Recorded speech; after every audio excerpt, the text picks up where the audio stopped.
कि मौत को लोग यूं ही बदनाम करते हैं, तकलीफ तो वैसे ज़िंदगी से है। पहले ऐसा हुआ करता था ना कि कभी लाइफ में थोड़ी टेंशन हुआ करती थी, आज टेंशन में थोड़ी लाइफ बची है। सो इन द मॉडर्न ईरा आजकल हम लोग देख रहे हैं कि इतने, जैसे आपने कहा, इतनी परेशानियां हैं, इतनी इश्यूज़ है, इतनी प्रॉब्लम्स हैं, लेकिन जब हवाई जहाज़ टेक ऑफ करता है तो टेक ऑफ हमारे कंट्रोल में नहीं होती, लैंडिंग हमारे कंट्रोल में नहीं होती, और टर्बुलेंस भी हमारे कंट्रोल में नहीं होती।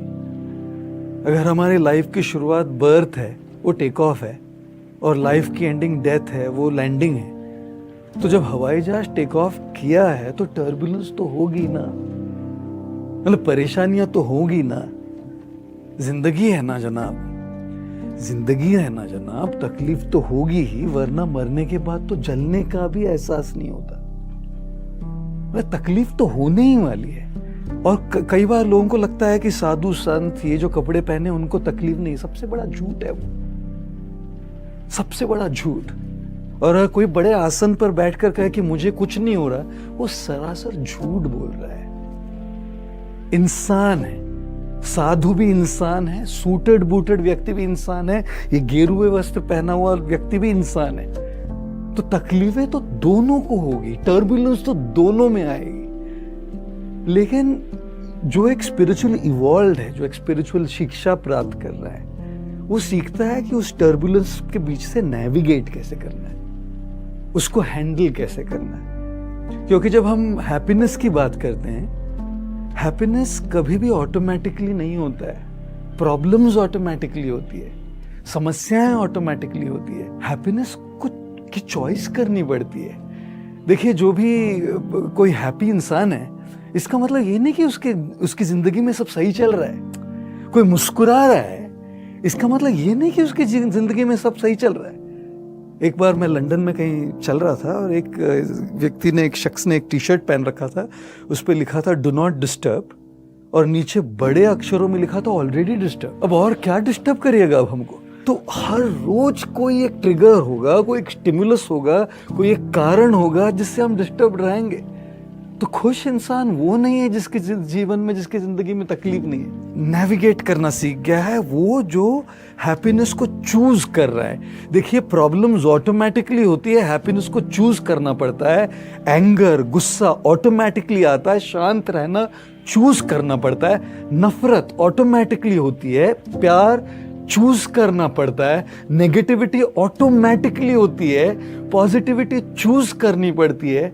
और ये चूज करने के लिए तो इंसान बना है। इंसान में जो, हमारी आत्मा में जो हमको पोटेंशियल दिया गया है, वो चूज करने के लिए तो दिया गया है। जहां इंसान रहते हैं वहां पॉलिटिक्स तो होती है, जहां भी इंसान रहते हैं वहां ईगोस तो आती है। जहां भी इंसान हो, रिश्तों की इश्यूज आएगी, इमोशनल इश्यूज आएगी, पॉलिटिक्स होगा, हेल्थ की इश्यूज आएगी, ईगोज आएगी। लोगों को लगता है कि साधु होना मतलब समस्याओं के पूरे परे होना।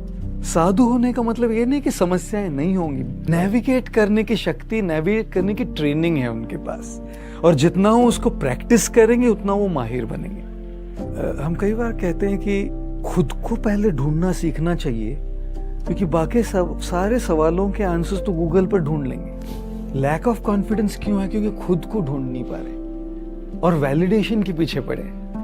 जो इंसान खुद को ढूंढ लेता है, उसको भले ही सामने वाला वैलिडेट करे नहीं करे, उसको फर्क नहीं पड़ता।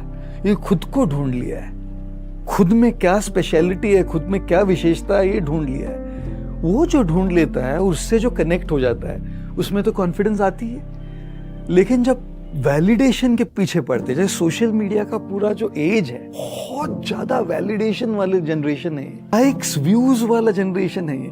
तो मेरी कॉन्फिडेंस आती है लाइक्स से, मेरी कॉन्फिडेंस आती है व्यूज से। जिस दिन व्यूज कम, उस दिन कॉन्फिडेंस ढीला ढाला, जिस दिन व्यूज ज्यादा, उस दिन कॉन्फिडेंस बहुत बड़ा। इसलिए मैं कई बार कहता हूँ, don't work for an applause, work for a cause. Don't work to impress, work to express. जब आप सेल्फ एक्सप्रेशन करते हैं तो दूसरे भले आपको स्वीकार करे नहीं करे। मैंने अपनी लाइफ में एक चीज बहुत अच्छे से स्वीकार कर ली।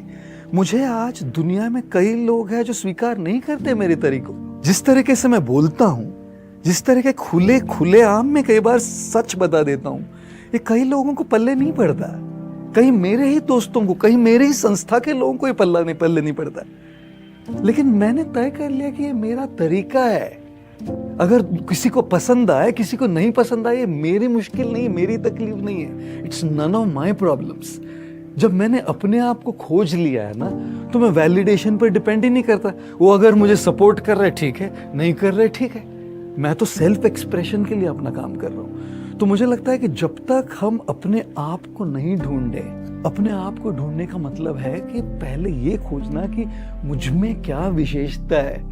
हम ना इतना अपने आप को दूसरों से कंपेयर कर रहे हैं, तुलना कर रहे हैं। मैं अगर इंस्टाग्राम पे देखता हूँ, लिंक्डइन पे देखता हूँ, कहीं पे देखता हूँ कि ये व्यक्ति, इसकी प्रोग्रेस ऐसी हो गई और मैं वहीं रह गया। और जैसे एल्बर्ट आइंस्टाइन जी ने कहा था एजुकेशन के बारे में कि अगर आप एक खरगोश को, एक मछली को, एक हाथी को, एक बंदर को, सबको एक लाइन में खड़े कर दीजिएगा और उनको एक ही एग्जाम दीजिए कि आप सबको पेड़ पर चढ़ना है, तो मछली तो आत्महत्या कर लेगी क्योंकि पेड़ पर चढ़ ही नहीं पाएगी। बंदर तो रैंक 1 आ जाएगा। खरगोश कोशिश करेगा लेकिन वो कहाँ, वो तो जमीन पर भाग पाता है। तो मछली, खरगोश, हाथी, बंदर की तुलना कहाँ है जी?